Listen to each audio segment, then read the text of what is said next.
नमस्कार, न्यूज़ 18 के digital platform पर आपका स्वागत। आपके साथ मैं ललित प्रजापति, आनंद प्रजापति भी हमारे साथ जुड़े हुए हैं। फ़िलिस्तीन को लेकर हम लगातार चर्चाएं कर रहे हैं। अब सवाल ये आएगा कि फ़िलिस्तीन को लेकर आखिर क्यों आपको अपडेट रहना चाहिए। दरअसल दुनिया ने, तकनीक ने दुनिया को बहुत छोटा कर दिया है। कलम में यहाँ चलाऊँगा, कलेजा हो सकता है राष्ट्रपति ट्रंप का कट जाए। सो कुल जमा ये है कि फ़लस्तीन के साथ बहुत तेज़ी से घटनाक्रम बदल रहा है और वो बहुत तेज़ी से बदलेगा। वो प्रत्यक्ष अप्रत्यक्ष सबको प्रभावित करेगा, डायरेक्ट इनडायरेक्ट। उसको हम बहुत आसान तरीके से समझ रहे हैं। सीधे शुरू करेंगे। सबसे पहला, लगातार देश जो है वो मान्यता दे रहे हैं फ़लस्तीन को बतौर देश के। इन सब के बीच अमेरिका का रुख क्या है? और ट्रंप ने एक भाषण भी दिया है जी। उस भाषण का तो पहले अमेरिका का रुख और फिर ट्रंप ने क्या कुछ कहा है इस भाषण में, क्योंकि उन पर सबकी निगाहें रही होंगी। बिल्कुल, देखिए दरअसल लगभग 150 यूएन में 193 देश में से लगभग 150 यानी 75% जो देश है वो फिलिस्तीन के पक्ष में खड़ा है। फिलिस्तीन के समर्थन में बोल रहा है, वोटिंग भी कर रहा है, साथ में फिलिस्तीन को एक आज़ाद देश घोषित कर रहा है। तो इस सब को लेकर के लेकिन अब अमेरिका का जो रुख है वो है इजराइल की तरफ। तो आज जो दरअसल ट्रंप ने यूएनजीसी यानी कि संयुक्त राष्ट्र महासभा जो था उसमें उन्होंने एक 15 मिनट का अपना भाषण दिया है।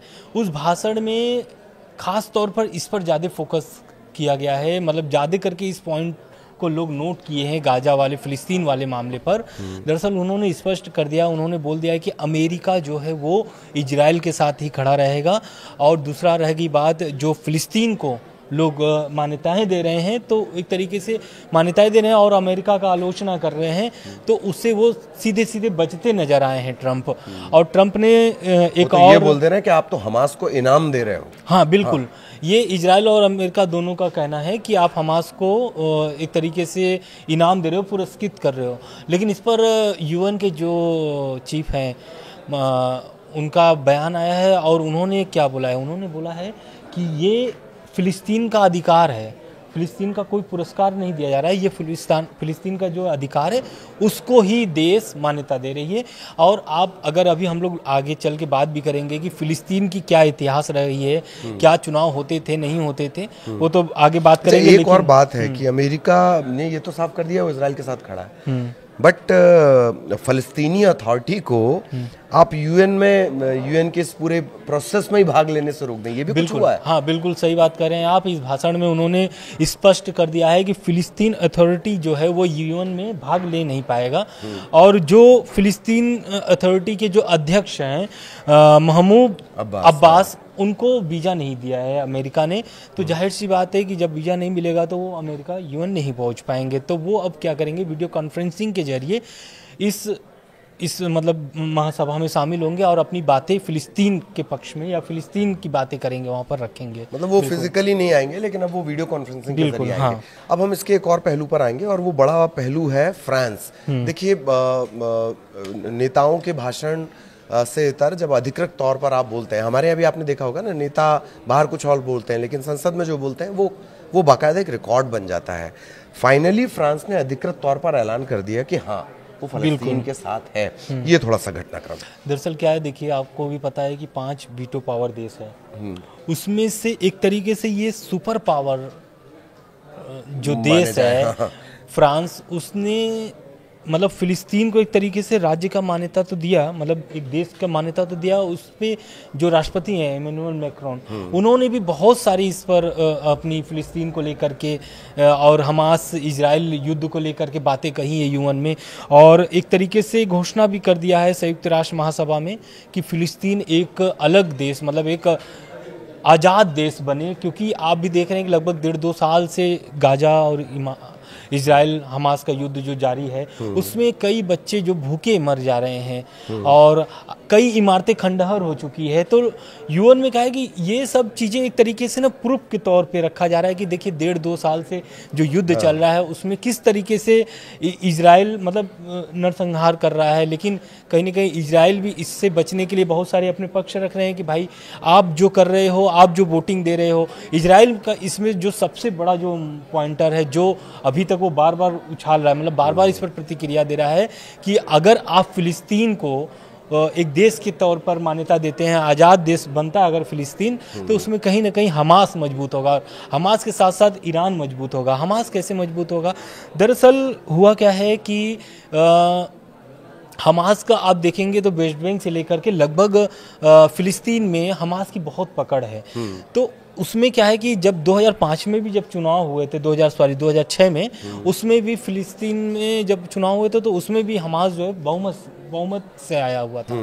तो इन सभी को लेकर के इजराइल एकदम संकेत दे दिया और नेतन्याहू जो है वो एक तरीके से धमकी भरे लहजे में अपनी प्रतिक्रिया दी है इस पर, और स्पष्ट कर दिया जब फ्रांस का इस तरीके की घोषणा हुई कि फिलिस्तीन एक आज़ाद देश बने, उसके बाद जो नेतन्याहू हैं उन्होंने साफ संकेत दे दिए हैं कि वेस्ट बैंक के कुछ हिस्सों पर कब्जा करने जैसा एक तरफा कदम उठा सकते हैं नेतन्याहू, मतलब इजराइल उठा सकता है। और दूसरी संभावना ये भी है कि इजराइल जो है कि फिलिस्तीन के साथ साथ हमास को और कमज़ोर कर देगा। तो कहीं ना कहीं इधर पूरा यूएन जो है वो पूरी तरीके से इस फिलिस्तीन के समर्थन में है, जहां पर लगभग 150 देश पूरा सपोर्ट कर रहे हैं कि फिलिस्तीन एक आज़ाद देश बने। वहीं इजराइल की जो ये धमकी भरी एक तरीके से नेतन्याहू अब धमकी के मूड में आ गई है। ऐसा पहले भी उन्होंने किया, जैसे कल ही हम एक हेडलाइन का जिक्र कर रहे थे, आप हमास के नेताओं की गोद में बैठ जाइए। नेतन्याहू का दरअसल ये तरीका ही है, अगर मोसाद उनको बता दे कि आनंद और ललित के बीच कोई मीटिंग चल रही है, हमास वाला कोई नीचे बैठा है, तो वो यहाँ एक बम फोड़ देंगे। ये उनका शुरुआत से एटीट्यूड दरअसल ऐसे ही रहा।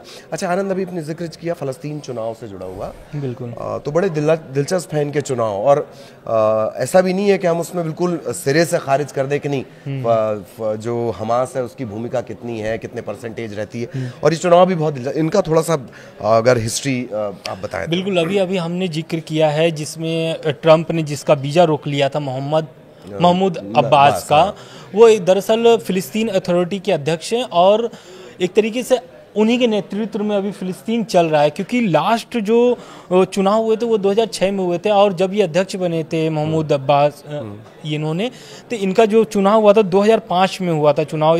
इसमें एक तरीके से सत्ता में आ गए थे मोहम्मद अब्बास, और इसके बाद से जब 2006 में चुनाव होता है और उस चुनाव में एक तरीके से हमास जो है वो बहुमत में आता है। बहुमत में कैसे आता है? दरअसल वहाँ पर लगभग 132 सीट जो है, 132 सीट में से 47 सीट 74 सीट 74 सीट जो हमास जीत कर एक तरीके से पकड़ बना लिया था फिलिस्तीन में कि अब हमास का ही यहाँ पर सरकार बनेगी।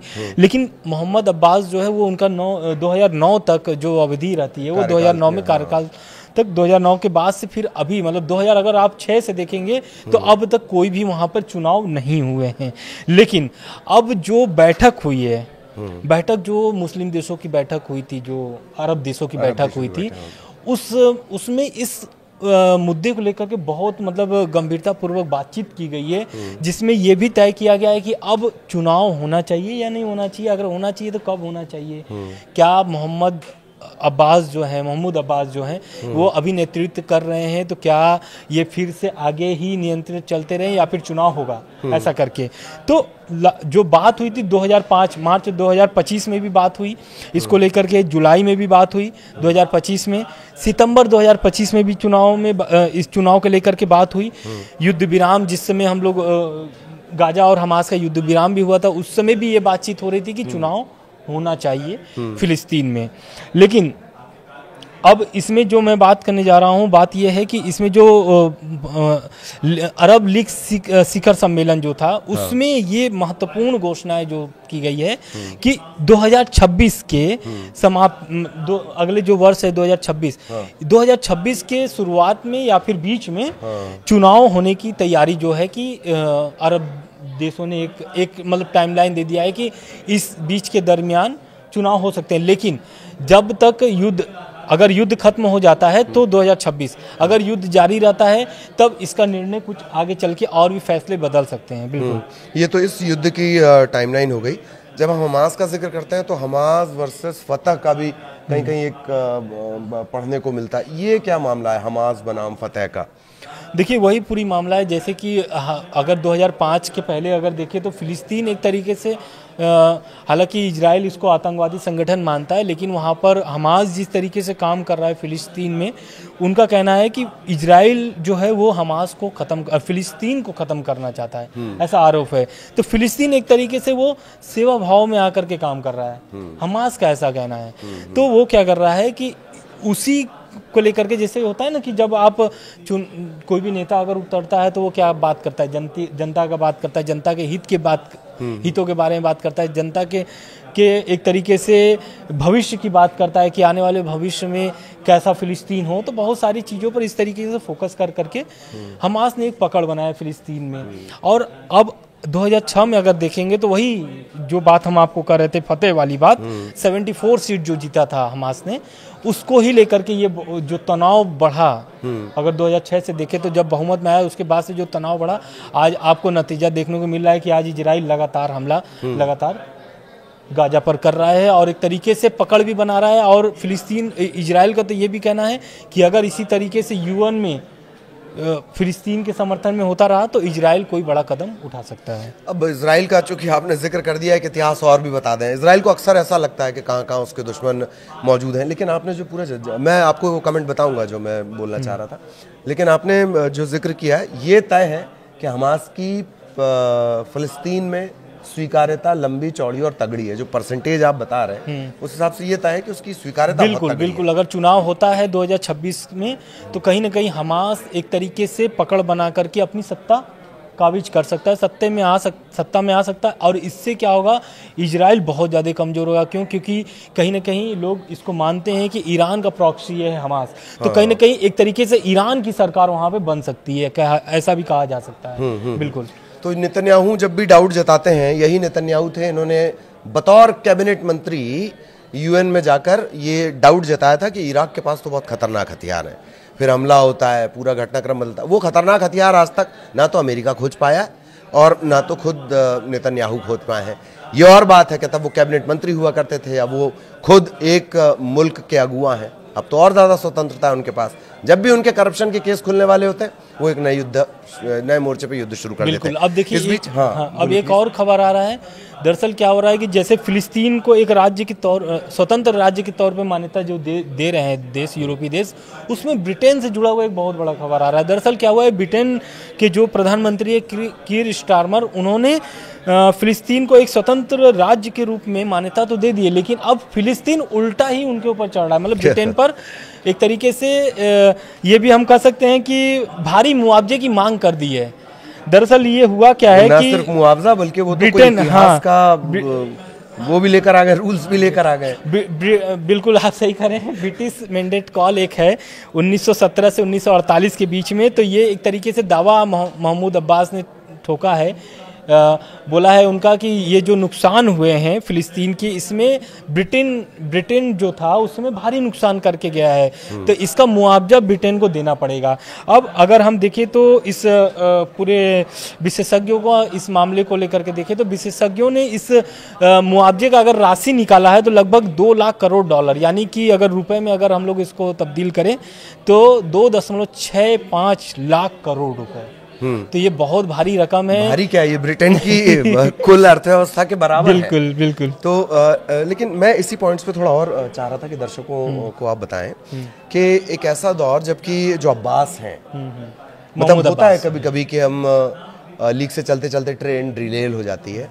अब जबकि आपको सुपर पावर्स का या बड़ी इकॉनमीज का सपोर्ट चाहिए, बड़े लोगों का सपोर्ट चाहिए, फिर आप अचानक से एक ऐसी बात, ये थोड़ा अप्रत्याशित लगता है कि जब लोग आपका समर्थन कर रहे हैं और वो भी इतने बड़ी कंट्रीज आपका समर्थन कर रही हैं, बड़े पावर्स हैं, पावर सेंटर हैं ये लोग, और आप वहाँ पर एक पुराने अगर इसको ले आएँ, रूल्स को ले आएँ, तो ये कहीं ना कहीं आपकी स्थिति को कमजोर करेगा और बहुत बेतुका और हास्यास्पद लगता है। बिल्कुल। अब देखिए, लेकिन ये तो गलती, अब जो भी आप इसको बोल लीजिए, ये तो अब्बास महमूद का फैसला है, फिलिस्तीन का फैसला है, लेकिन ट्रंप जो यहाँ पर चाल चल रहे हैं ना, इससे और कमजोर होगा फिलिस्तीन। दरअसल क्या हुआ है कि अभी कुछ दिन पहले क्या था कि बैठक हुई थी दोहा में, कतर में, अरब देशों की।